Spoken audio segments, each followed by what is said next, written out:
கேரளாவில் ரீல்ஸ் வீடியோவால் தீபக் உயிரை மாய்த்த வழக்கில் கைதான ஷிம்ஜிதா 7 வீடியோக்களை பேருந்தில் எடுத்துள்ளதாக போலீசாரின் ரிமாண்ட் அறிக்கையில் தெரிவிக்கப்பட்டுள்ளது.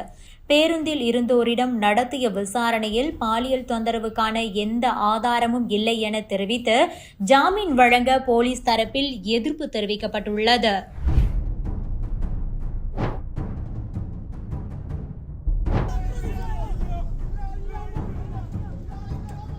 கேரளாவில் ரீல்ஸ் மோகத்தில் ஷிம்ஜிதா என்ற பெண் தனது அருகில் நின்ற தீபக் என்ற நடுத்தர வயது நபர் பாலியல் தொந்தரவு செய்ததாக கூறி வீடியோ ஒன்றை வெளியிட்டார். இந்த வீடியோ சமூக வலைதளங்களில் காட்டுத்தீ போல பரவியது. வீடியோவில் குற்றச்சாட்டுக்கு உள்ளான தீபக்கின் நண்பர்கள், உறவினர்கள் அனைவரும் இது பற்றி அவரிடம் கேட்க மிகுந்த மன உளைச்சலுடன் காணப்பட்ட அவர் விபரீத முடிவை எடுத்தார். கடந்த 18ஆம் தேதி இரவு தனது படுக்கை அறைக்கு தூங்கச் சென்ற தீபக் கதவை உள்பக்கமாக பூட்டிக் கொண்டு தற்கொலை செய்து கொண்டுள்ளார். காலையில் வெகு நேரமாகியும் தீபக் எழுந்திருக்கவில்லையே என்று கதவை தட்டியிருக்கின்றனர் பெற்றோர்.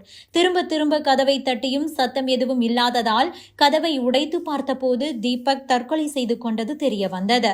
இளம் பெண்ணின் ரீல்ஸ் மோகம் ஒருவரின் உயிரையே காலி செய்த சம்பவம் கேரளா மட்டுமின்றி நாடு முழுவதும் பெரும் அதிர்ச்சியை ஏற்படுத்தியது.